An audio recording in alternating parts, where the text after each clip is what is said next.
right. All right, ladies, we are here to discuss a few things about International Women's Day, to talk about the importance of women in the fitness industry, and to kind of learn a little bit more about all of us and what it means to be a woman in this industry. So if you guys would like to introduce yourselves, my name is Libby. I have an Instagram page. I'm a college student, and I'm excited to host this little chit chat. All right, we're going to start with Asha then. Asha, you want to go first? Well, hello, good evening, good morning, wherever you are. My name is Asha Phillip, and I'm an Olympic sprinter. I run for Great Britain, and basically I run in straight lines for a living. Oh, we love to hear that. You're very good at what you do. Thank you. Nelly, how about you? Hi, so I'm Nelly. I don't really know. I also have an Instagram page that started sort of around like eating disorder recovery style of content, and has sort of evolved into just me being a human on the internet, as we all are. But yeah, that's basically me. We love it. You have a great page. Great message as well. Thank you. Bryant, your turn. Did I say that properly? Oh, Bryant? Beyond. Beyond. That's okay. I was trying so hard. Beyond. I got it from now on, I promise. You know what? I don't think anyone knows how to pronounce my name. It's been like this my whole life, so it's okay. Hi, I'm Beyond. I'm from Vancouver, BC, Canada. It's 11 a.m. here, and I also have an Instagram page, and I started it by just sharing my fitness journey. Love it. All right, Georgie. Hey guys, my name is Georgie. I'm from the Gold Coast in Australia. It is like 5 a.m. here, very early. But I have an Instagram, fitness, health, and also own 2 businesses. Amazing. Amazing. Yeah, really difficult. It's super Dutch. Yeah, my name is Guusje van Geel, which is super hard to pronounce for a lot of people. But I'm from the Netherlands. It's 8 o'clock in the evening over here. And I really like to lift heavy. So yeah, that's it. You do great with that. Miss Sophie Butler, how about you? Oh, me, my turn. Hi, I'm Sophie Butler. I'm from Essex in the UK. And I think, like all of us, I have an Instagram page. I'm also a health and fitness coach, but I post a lot about disability awareness, and I'm a disability advocate, and just what it means to be a disabled woman in and out of the fitness industry. Awesome. I love how we're all spread out and how diverse we all are, but we do have a commonality, and that is at least Gymshark and also having a social media page, so that's awesome. But I have a question that I would love to ask you guys, so you can elaborate, tell a little bit more about yourself. But Hoosh, can we start with you? Hoosh? Oh, say it properly. What? Start with you. Yeah, sure, no problem. What do you want to know? All right, so we have our Gymshark community. Our little Gymshark fam has asked a few questions, and first we have one from Megan. She asked, how do you have the confidence with the heavy weights in the gym when it's primarily men in that area? Yeah, so when I started with fitness, I was 16 years old, so quite young. And I felt a little bit awkward in the beginning because I didn't know how to perform exercises in a good way and how machines worked and stuff. But so in the beginning, it was a bit awkward for me, but I think you just need to try it out sometime to just see how it is and how men respond on that. And to be honest, they always respond so well on me lifting weights. Like, they think it's so awesome. And that's the only thing, yeah, they respond on that. It's never like awkward anymore. I love that. I feel that because I think when you first start in the gym, it's uncomfortable and it's awkward. You're not really sure what to do. And it seems like men always have it figured out.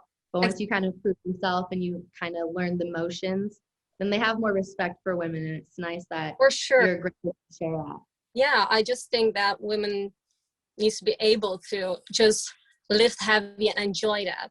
So awkward to do that. That's just something which is normal, right? Absolutely.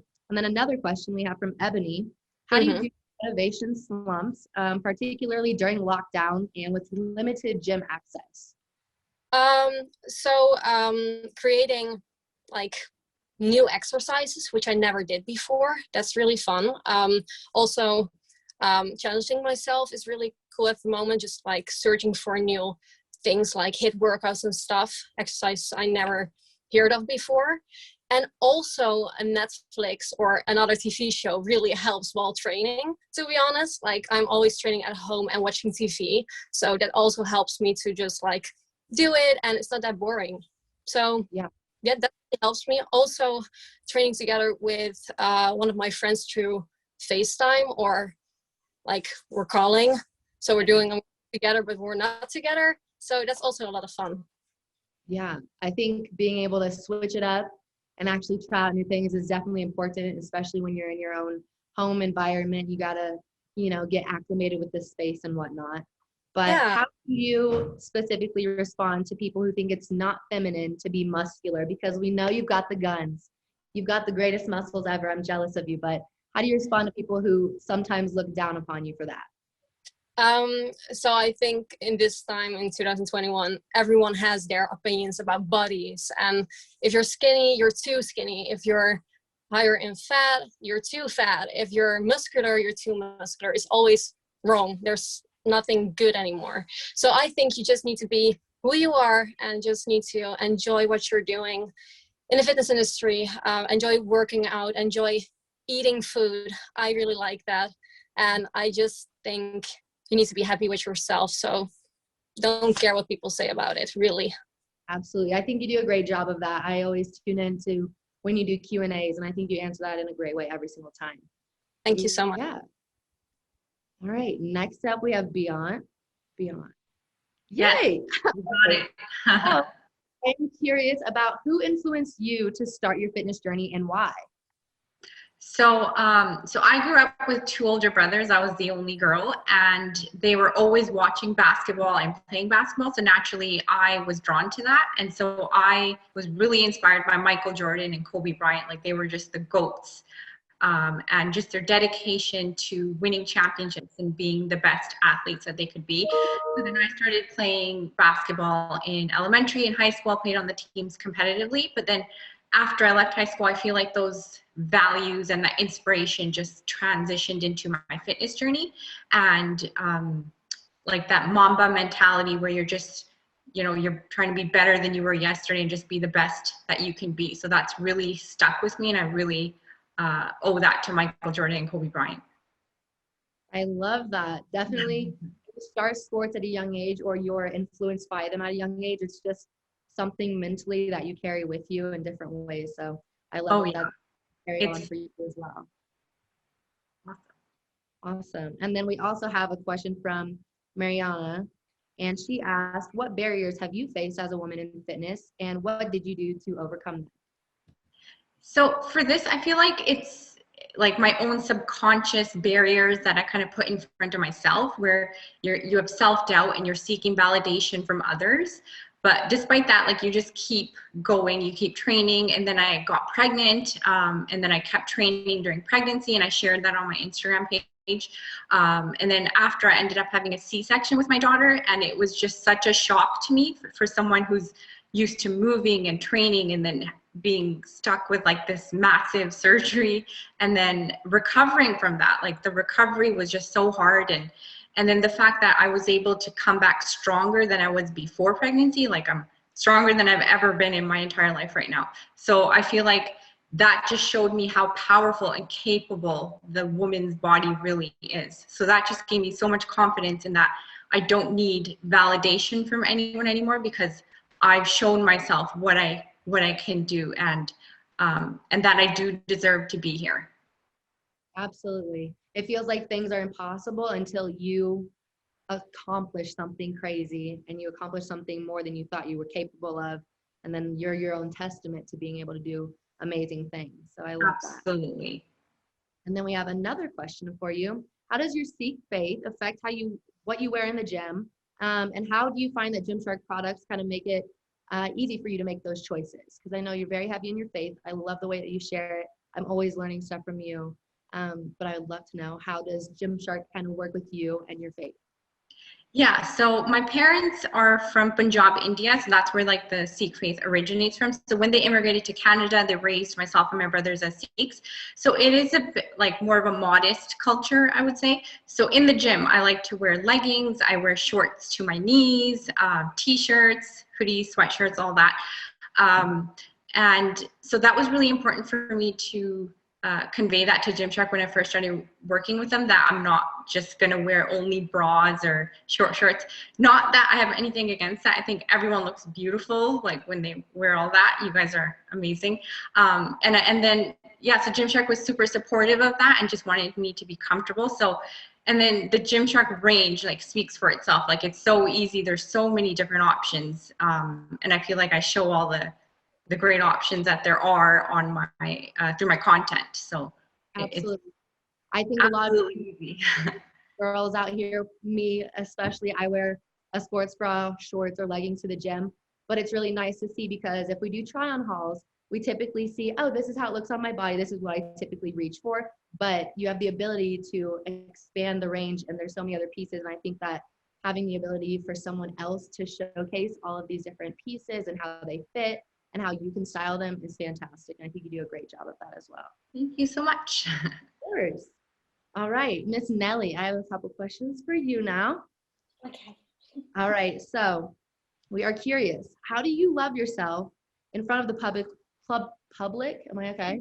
In front of the public eye, because we know that you face a lot of criticism for being yourself, being outspoken and sharing your true self, which is amazing. But there's always those people that have something to say. And how do you combat that with social media? It's so funny you say that, because you say like, I've been outspoken. It's so funny because I've honestly never been outspoken. I've just been myself, like you said, but people take that to be outspoken, like you're showing your body online. You're so outspoken, you're so controversial, because I had that post that sort of went a bit, I don't know if viral is still a term we can use anymore, but there were so many opinions on that picture, which was just of my body. It wasn't divisive. It wasn't anything new. It was just a woman's body. So it's so funny that just by posting that, there was all this like talk, like it's just me being a human. But in terms of like, how do I continue to love myself despite these opinions, which we all receive? Essentially, it's just to keep doing it and to keep doing it loudly, and if anything, to get louder with it, because obviously there are people who want you to not do that. But I feel like the more we all do it and like sort of push through those comments and bad feedback and whatever, just the longer and the harder you like love yourself online, the more okay it will be for everyone to do that in like online, but in their everyday lives as well. So basically just keep doing it. Yeah, I love how loud you are and how you use that. Actually, you are loud with it. A lot of people would say it's too loud, but I think that you are just yourself, and that's definitely a way to advocate for loving your body regardless of what you look like, regardless of what other people's opinions are or what the status quo is. So that's fantastic. Nicole is curious about how you stop comparing yourself to others. I think that you touch on this a little bit with, you are yourself, you love yourself, but how would you say that you do? It's hard. I still do it. I still compare myself to people. It's a really natural human response to see someone and compare yourself to. Like it really is like a natural response. So as much as we all want to stop doing it, like it's okay, because we do, and it's natural. But in terms of like trying to compare yourself in less negative ways, I know it's a cliche and everyone says it, but the people you follow online can honestly have the biggest effect, especially with how much time we spend online. That can contribute to a huge part of your day. So I always say, like, mix up your feed, follow new and interesting people, and follow people who you can relate to more. But not only do I think you should follow people who, like, say you may have similarities to, or you have a similar body type to, or whatever, I think everyone should follow as big of a range of people as possible. People who do look like you, people who don't, people who are on completely different like countries and doing different things, and just mix it up. And you can create such a little safe space for yourself online in something as simple as an Instagram feed. If you check that feed 4, 5, 20 times a day, you're absorbing all that like stuff. And if you make it a really happy, good, positive place, and it's like free, uplifting content, like it's just great. And we all get stuck in the like rut of following people we want to look like. And I don't actually think there's anything wrong with that, but also just mix it up. See who else is out there, because there's so many incredible people out there when you look for it. Yes, I think that the greatest thing about social media is that there's so many different people that you can follow. There are people that will contribute negatively to your mental health or how you perceive yourself, but it's important to definitely have an array of different body types, of different skin tones, different backgrounds, because then we learn more about ourselves and we learn about what it is to be a woman on social media, even not even just in the fitness industry. So diversifying your feed in any way, but also letting that contribute or positively to yourself is important.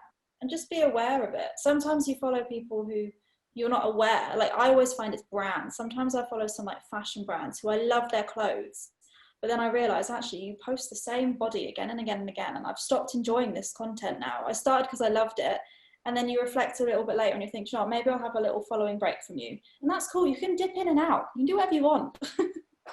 Absolutely. That's very true. We have the ability to unfollow or mute as much as we want, and that protects our own people in so many different ways. Yeah. Yeah, that's awesome. Next up, we have Miss Asha. Questions for you. Robin is curious, what is the biggest impact fitness has had on your life? We know that you're Miss Sprinter over here. You do it all. And you've probably been doing this for quite some time, but what's one of the biggest impacts that it's had on you? Oh, the biggest, it's kept me out of trouble. Let's be clear on that. Could have all gone down the wrong road. You never know in life, but it's definitely made me feel confident in what I do. I've done sports my whole entire life and it's just been fun. And like, you know, when you would like, to be honest, when it comes to track and field, I've always been known as the bigger one or the thick. I prefer thicker, let's just say that, because I work hard for this slim body. So we're just going to say that. So when you've been classed as that, when you've been classed as well, majority of the whole time, you have to learn how to love that and feel like, well, my body is completely different to yours. You could be a slim runner, I could be a thick one. And it's okay. I'm going to enjoy it. So I feel like it's giving me a good impact to like, you know, when you just walk past a mirror and you look at yourself, it's like, oh, is that me? I'm like, yes, you look good, girl. So I think, honestly, it just makes me feel great. I inspire people, my family to stay fit and stuff. And I feel that's what it's really given me. Yeah. I love how much you share your family on your Instagram stories. They crack me up the way that they dance. Crazy. Everyone thinks I'm crazy. I'm nowhere near. If you meet my brother personally, you'd think something's wrong with him, honestly. And I'm being so serious. It's so funny. You seem to have a really great relationship with your family, and I love to see little tidbits of them acting out, doing just the same as you, because you seem to have just a great spirit about it. But we're also curious, Natalie is wondering, did you ever get told that you can't do something? And if so, how did you overcome that? Oh, I get told that all the time. So when I was 17, I dislocated my knee. I tore my ligaments. I did it all. Basically, anything you could think of, I did that. And I had to have 2 operations to get back to where I was. And the majority of everyone was like, oh no, she's not going to make it back. She's not going to do this. She's not going to do that. I'm like, okay, that's your opinion. Thank you for letting me know. But please sit down. It's not necessary. So then now look, I'm here getting Olympic medals, World Championship medals, Commonwealth medals, European medals. So if I had listened to them, I would not be here. But as you can see, I'm very well connected with my family. They are the people who I fall back on, and they kept me through. So had I listened to those naysayers, those, you know, keep talking the ones in the background that have nothing to say about my life, I think I would have like literally stopped. But I've been, you know, I think you can't really make it to the top, I always say, without haters. And I just think they were just hating. They just thought I was a threat. And they were like, oh no, she can't do it. And I was like, I can. Absolutely. That's so true, because I see you and I'm like, okay, Ashley's doing it all. She's going it. But it's crazy because, like you said, you always have haters, regardless of what you do. There's people that are always going to doubt you. But the greatest thing is that you can tell them, oh, you thought that, but guess what? I'm going to overcome it 10 times. And that inspires a lot of people to push forward as well, because as much as we do have haters or people that don't think that we're capable, there's so many people that do, and that also helps to push us forward and gives that same energy to other people as well. Definitely. Speaking of Miss Olympic Games medals, having won and achieved such greatness, what drives you to keep going and winning? Because we know you will. Do you know what it is? Every year is like a new competition, so it's like you kind of forget about the other one, which sounds really crazy because like, how can you forget about Olympic medals? Well, it's because you got to go again. That there's non-stop this sport. Every year it's new championships, and it's like you want to get faster, you want to get better, you want to get stronger. So every year I plan to get PBs. You guys, yeah, personal record, PRs in America, you say it. We call them personal bests in the UK, and it's like every year I want to hit one, whether it's on the track or in the gym, and I feel like it just gives me energy and like an extra spark. So I can't really sit down and relax knowing that there's still more to do and there's so much more competitions to compete at. Yeah, the greatest competition is yourself. You can always outdo yourself and work towards that. Always. I love that. I'm excited to see you. I love watching you run. You know, I'm a former track athlete myself, but nowhere near as exciting as you. But I love track, and I think that you do a fantastic job. I saw your little sass that you had when you're like, hey, that's me. That's a good thing. All right, next up we have Miss Georgie Stevenson. Hello, ma'am. Hello. So we know that you are the queen of Naked Harvest. You have your own businesses and you are doing amazing with that, especially like at the same age as me. Like I'm like, Miss Georgie is out here doing it, guys. She has the warehouse and all. So inspiring, and it's incredible to see. But Vanessa is curious, how did you start your own businesses? And how did you, or do you have any tips on becoming an amazing businesswoman?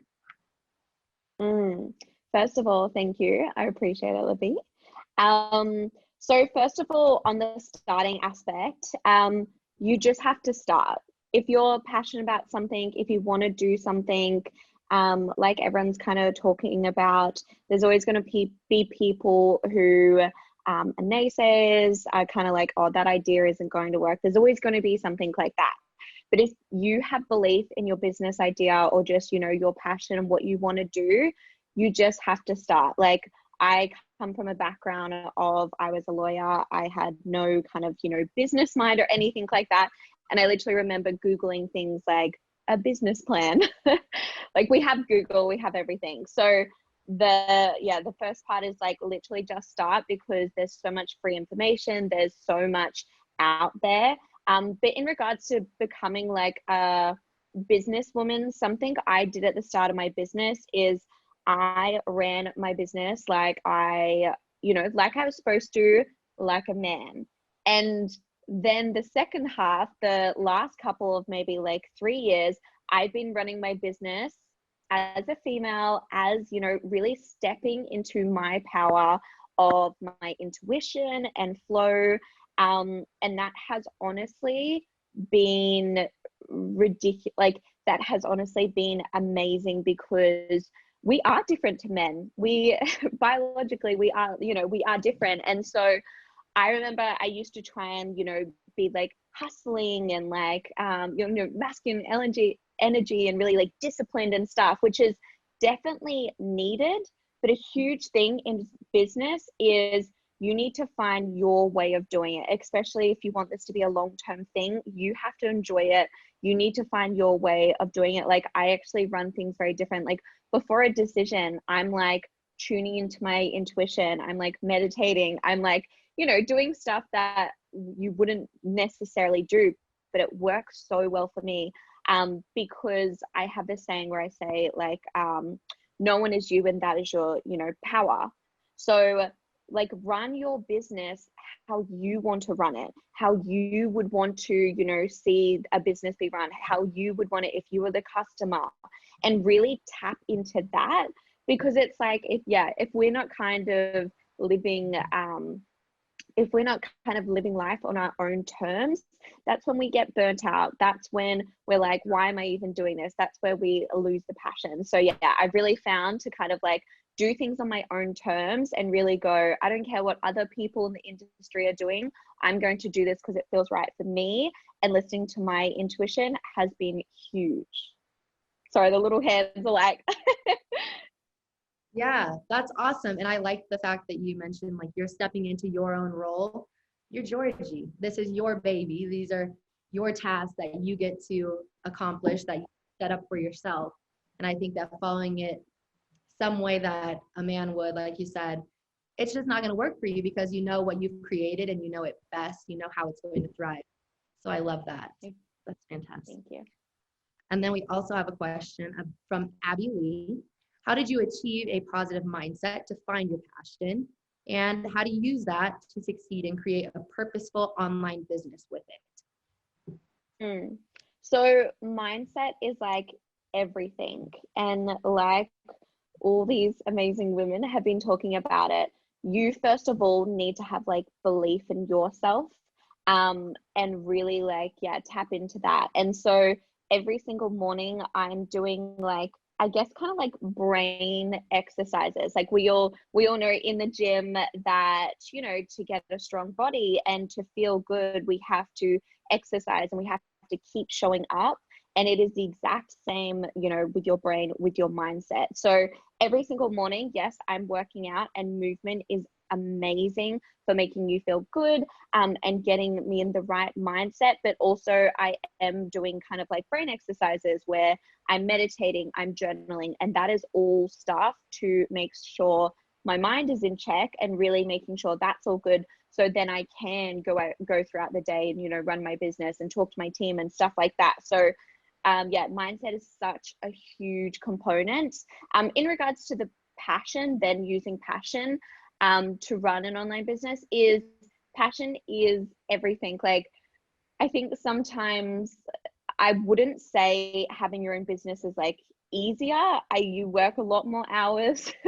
Like in the start, you're not earning any money. Like, I think passion honestly is everything. Like, you know, any big goal in life, when you're passionate about it and you really, you know, want that thing and you're attracted to it, like that's where the magic happens. So 110%, I wouldn't just be starting an online business and just being like, oh, you know, for the sake of it. Is you really want to do it because you're passionate about something, you know, you want to change the world. Like me, I'm like, I want to revolutionize the natural supplement industry. And it's like this huge kind of vision. And it doesn't need to be anything crazy, but a passion 100% drives like everything, especially in my business. So definitely you want something that you're passionate behind, even if it's not necessarily you're passionate about that specific product, like yes, but you're passionate about the vision of how that product helps people in the world. You know, I think that is so important and such a huge, you know, driving factor. Absolutely. I know that you're absolutely passionate about what you do. I think all of us have passions that we kind of do portray and send off to social media. So it's really cool to know what you're super passionate about and how that's really allowed you to grow your own business and to develop into who you are today. And I also think it's great that you started with this vision and you knew that it was yours and you took ownership of that and scaled it to where it is now. And this isn't even where it's going to end up. This is just like the beginning for you. But I love that so much. So thank you. All right, Miss Butler. My love, Miss Sophie. Hi, Queen. Hello.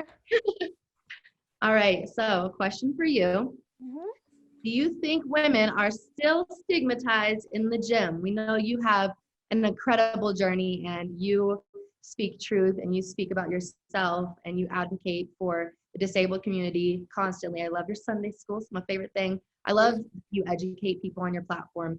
But with that, there's always, like we say, there's haters, there's people that doubt you. But do you think women are still stigmatized in the gym? Short answer, yes. Long answer.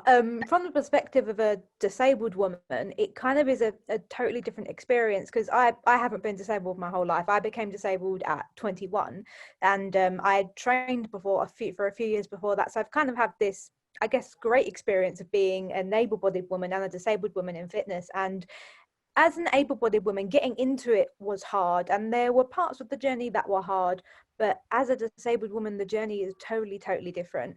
I mean, in terms of physicality of actually getting into the gym, there are so many disabled women who actually can't even access equipment, who can't even access gyms. I mean, even in 2021, gyms aren't greatly accessible. Like for me, where I live, I have to travel probably about 45 minutes to get to a gym, which isn't even fully accessible really. It's just like the best option out of everything around. Whereas if you weren't able-bodied, you could go around the gym, which is literally 10 minutes around the corner, and access everything that you need to. So yeah, as a disabled woman, there's definitely physical barriers and things like that, which prevent you from getting into the gym. But then there is also stigmatization as well. Like I overheard a conversation once, and it was nothing to do with me, but my big ears were burning, and I introduced myself to this conversation, and it was like these people in the gym talking about, well, why are there disabled parking spots in the gym? Like, it's not like they're coming out to exercise. And that's when I was like, okay. And it's kind of the things that these attitudes and things that you know that people have in society, but actually hearing it and hearing people say it so boldly, I've found that when it comes to ableist things that people say and stupid things that people say about disability, people aren't afraid to say it because they don't realize quite how bad it is what they're saying. And I've heard some really horrific things over the time, but also as well in terms of stigmatization. As a disabled woman, your body functions very differently depending on what your disability is. But I know, like, for me, my goals are very, very different. So like I can't like work on, say, my glutes, which is like a big thing for women and has been for years in the fitness industry, but it's not something I can do. So my goals are very, very different, and I really train more for functionality and strength and being able to be an independent wheelchair user. But a lot of people would look at me and then I'm a bit curvier. I mean, I'm a medium size, I'm not plus size, but people look at me and I'm not ripped with like abs and, you know, working on my glutes. And people, I have so many people over the years tell me like, well, why are you even in the fitness industry? Like, you know, you don't look like you belong here. So they will try and like take that away from you.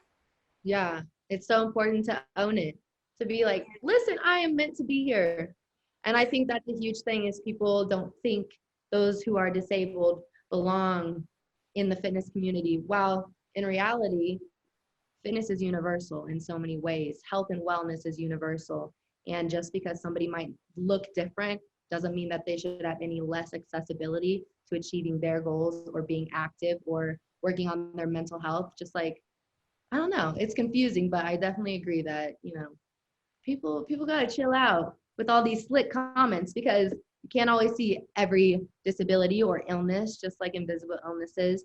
People will say slick stuff all the time and not realize who that's actually hitting and how that affects another person. But I think you did a great job of speaking up and definitely educating people on these topics because, like you said, you were an able-bodied woman before, now a disabled woman. You have these two parallels where you can speak on it and understand different perspectives of the same type of thing. So I love that. Oh, thank you.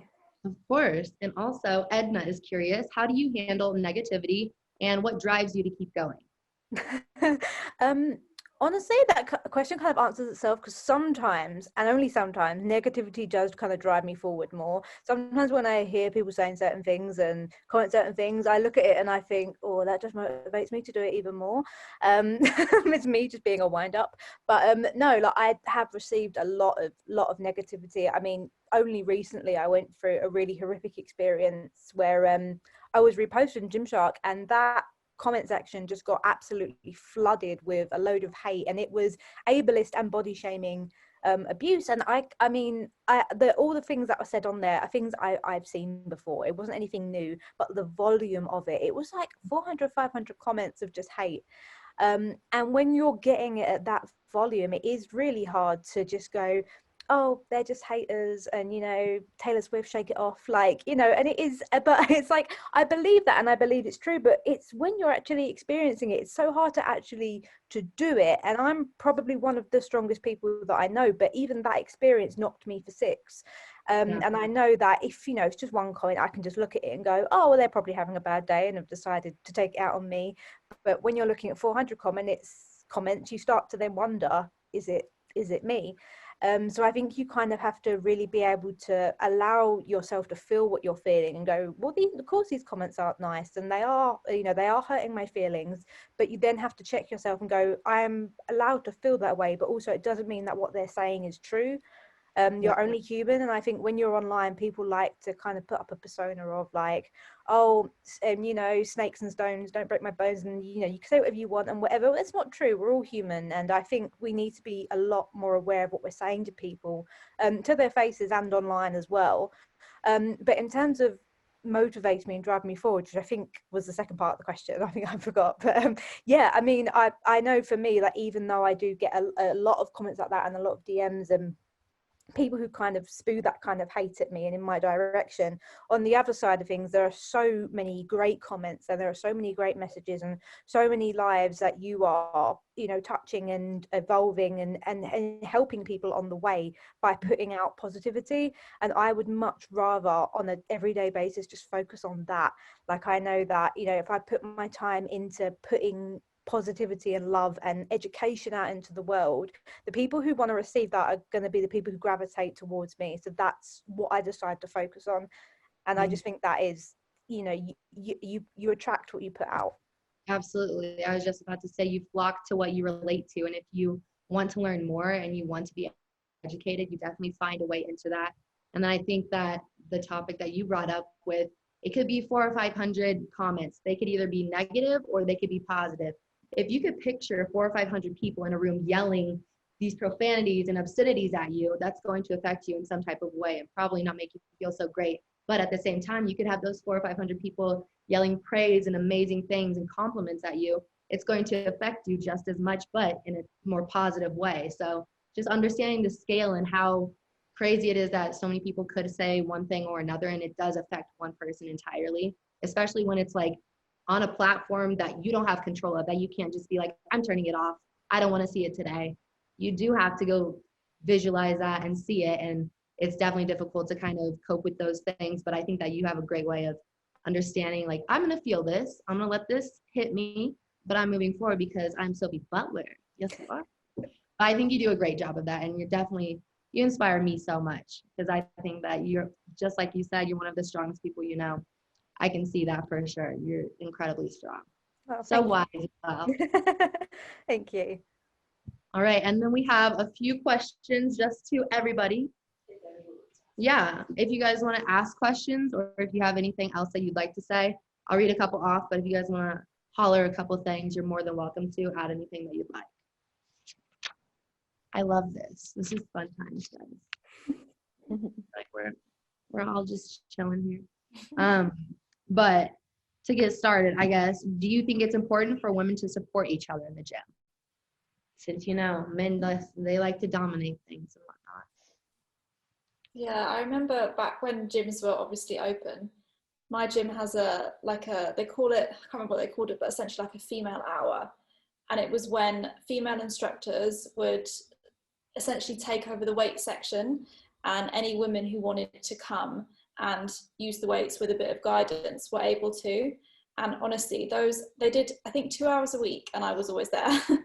And they were flocked. There was so many women in this gym. They had to start like booking people in so it didn't get too busy. But just that, being surrounded by women and supported by women was so popular. And I think they're going to start doing more of that. But I loved that. That made such a difference to like me and my workouts. Yeah, that's awesome. I have not heard of that. I've seen like women only gyms that are popping up that are owned by women, which is so cool. Yeah. But I think that's awesome that there's actually like a designated time and space. People might look at that and be like, is that necessary? But we all start somewhere, especially in the gym where it's always kind of been men are dominating. So it's nice to feel welcome and have the encouragement while you're there. Exactly. 90% of the weights there in the gym is men only gyms anyway. It's only occasionally that women sneak in, me being one of them. Yeah. But yeah, so to make a dedicated time for specifically women or people who identify as women to feel comfortable, it's just such a good idea. Yeah. Do you guys have gyms in your country only for women in general? I think they're starting to pop up, but I haven't seen too many here in the US. Will see women that started them on TikTok, but I'm like, I don't see them just outside. But I think that's so cool. Yeah. I think they're in like the bigger cities, aren't they? Like, I can imagine there's a couple, I think there's a couple in London, Oh, that we they've have got like? Yeah, we have a franchise here in Canada called She's Fit, and there's not too many of them. There are some women's only gyms. They're called She's Fit, but I don't go to them. She has Actually, I don't go to any gym. Just yeah, I was gonna train say, at home. you got the greatest home gym I've ever seen in my life.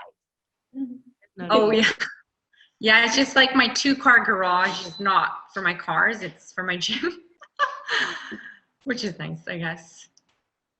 All right. And then we also have, how should women support each other in the gym or in the fitness space, online or in person? I think online, like just something as little as just leaving a comment just goes so far, like so long, just like, oh, you're doing so good, or like an emoji, it just goes so long, like so far. I think just something as simple as that is really nice. Just like an act of kindness. You could either like pay it forward, Yeah. but doing it online is nice because then it kind of creates a chain reaction and you kind of build your own kind of community out of that. Mm-hmm. Yeah, it's really motivating. Yeah. And then do you think it's important for women to step out of their comfort zone and to challenge themselves? What do we do? 110%. Absolutely. Yeah, big yes to that. And then if you could say one thing to a woman who is intimidated by the gym or the weight room, what would it be? Or like to your younger self, because I feel like we all started somewhere and this is kind of how it felt. Like, what could somebody say to us to make us feel more comfortable? Just I think everyone that's mostly at the gym is just kind of focusing on themselves anyway. Like, I think we go to the gym and we feel like, oh, everyone's maybe looking at us, but I don't think that's the case. Everyone's just focusing on themselves and into their workout, and they're not really going to, really pay too much attention to you or judge you. So I think that's something to think about as well. Just everyone's there to just work on themselves, and no one's perfect. Absolutely. Love that. I think a lot of times we get like the Q&A questions. How do I get started in the gym? Or what would you tell somebody who's starting? Go in there, just understand that everybody starts somewhere. Have that music if you need to, whatever distraction you need to feel like you're in your own zone to feel more comfortable. But everybody started somewhere. Everybody feels like somebody else is watching them, when in reality it's like the anxiety is just built up because we're so stressed out about what somebody else thinks, but they're really probably in their own zone thinking the same thing. I think a lot of people don't understand that quite yet. Something I used to do when I started going to the gym was, obviously I was terrified of everything and everyone. I'd go on like one piece of equipment at a time. So like the first time I went, I was like, I'm going to go on this treadmill for 15 minutes. And I knew how to work the treadmill. And then while I was on the treadmill, I might look at other people using the bike. And then the next time I come in, I might try the bike. And then from the bike, I could see some of the free weights, and I would look at people and slowly like work my way up, really slowly. It took years to work my way around the gym into areas that I wouldn't have normally gone to.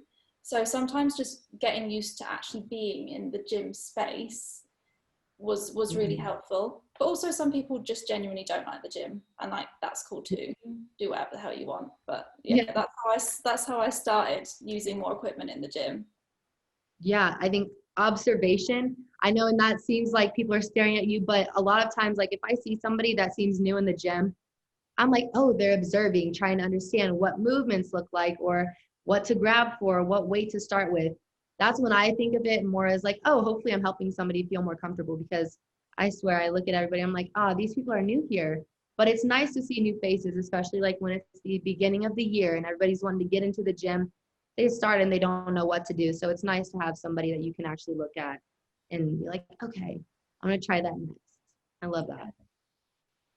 And then, have you ever felt out of place or uncomfortable in the gym? And if so, why and how did you overcome that? Yes. Time. Don't really have an answer to how I overcame it, but I still feel uncomfortable. Like, I mean, I'm talking as if the gyms were open, but I feel uncomfortable a fair amount of the time. I don't really have an answer to how you overcome it, but like it's definitely normal to feel like there are eyes on you and you're out of place and you don't know what you're doing. I think a lot of people do feel that. So you're not alone in feeling a bit weird in the gym. They're weird things when you think about it. Mhm. Mm. Can I say something, Libby? Yeah. Putting my hand up. I just don't want to talk over anyone. I think for me, because I definitely felt so uncomfortable, and yeah, I remember I used to go to gym and just go on like like the treadmill and stuff. And I remember when I started and wanted to get into weights, there was a female PT, and I actually remember just like talking to her and being like, can I just get a couple of PTs with you? Can you show me the moves so I can feel more comfortable and confident, with the equipment and stuff like that? And I know that's not always a possibility, but otherwise, like there's so many resources and videos on Instagram from a lot of my beautiful ladies here, where you can follow workouts and you can know how to do them. And I think when you feel like, confident doing a workout and knowing how to do them, and also there's so many good videos on Instagram when the person is also explaining how to do the movement. So when you go through that and maybe you practice at home, and then go to the gym, and when you kind of just know more, you feel more confident. And the whole thing is just practice makes perfect. Like I remember right at the start, and I'm sure everyone else feels the same, is like you feel weird, it feels uncomfortable, you don't know what you're doing, you don't feel very good at it. But as you keep practicing, as you keep going, as you keep showing up, you feel more confident, you feel more comfortable, and you really start to own that space, because everyone deserves to be there, everyone deserves to work out. Yeah, absolutely. Sophie, I'm really curious how it was for you transitioning from working out in the gym as an able-bodied woman to now doing your physical therapy, and what movements do you do? Because I know you do a lot of stuff at home as well that you share, but how was that transition for you? Yeah, it was definitely really, really difficult. Like when you go into the gym, when I go into a gym, or any disabled person goes into the gym, it's built for an able-bodied person. So you notice it in the very smallest of things. So the way that the equipment is laid out in terms of like the walkways, and the way that people have restuck their dumbbells, and sometimes not the most helpful of ways. And you notice it with the equipment as well. And so the equipment isn't designed for you. So in terms of getting used to the gym and getting comfortable with the gym, for me it was getting back into it. For a lot of disabled women, it's getting into it in the first place, but it was definitely very, very daunting. And it was one of the things where I just thought like, oh, this is just not, it's not built for me here. Like I don't know what I'm going to do. And it was, and I not only was it just really, really difficult, but there was also a bit of, and I'm not really ashamed to say, there's a bit of bitterness in me for thinking like, I have to adapt this much. Anyone else can just come into the gym and kind of do whatever they want, whereas I have to move heaven and earth, and I have to make it work to be able to do what anyone else can do. And there was kind of a little bit of me for a while that just kind of was just really fed up that I kind of had to do that.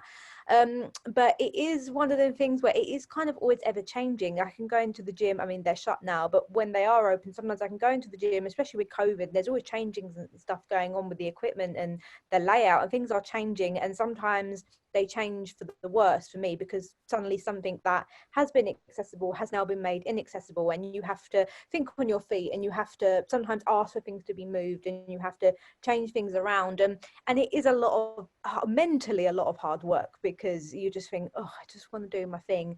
But I think as well, when I was first getting back into it, and I had these thoughts of, oh, this is a lot of hard work mentally and physically, and there's also the emotional strain of, I know so when people say like, oh, in the gym you think everyone's looking at you, but they're really not. The truth is that when you are disabled, a lot of the time they are actually looking at you as well. Is a bit different.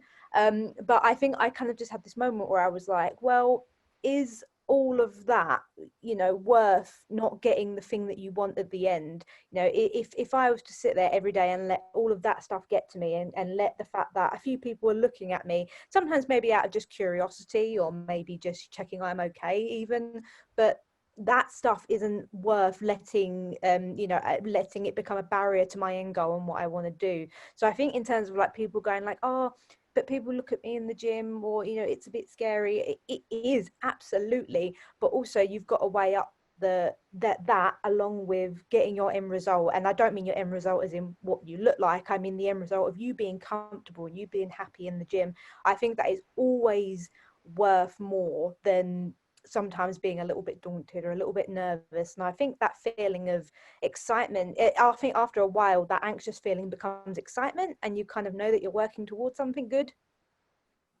Yeah, I love that. That's definitely something I was curious about, because I know that it's been a different world for you. And that is true, that I'm sure people do look at you when you're in the gym, and as much as it seems like, oh yeah, everybody's in the same boat, they're just trying to do their own thing. I'm sure people are curious, but I am excited for there to be a time where there are more accessible gyms for all people, so they don't have to worry about manipulating things, pulling things from here and there, asking for help so they can feel more comfortable. And I think that you're on the way to helping that whole thing be created. No, I hope so. Yes. But I think that's all of our questions. If you guys want to add anything, interject anything, tell us a little bit about what you're up to, good old quarantine, then feel free. It was nice meeting everyone on here. Oh, for sure. Yeah. It was fun. Honor. Thank you guys all for coming. This is Thanks so cool. much. Really, Thank really you. good. Thank you.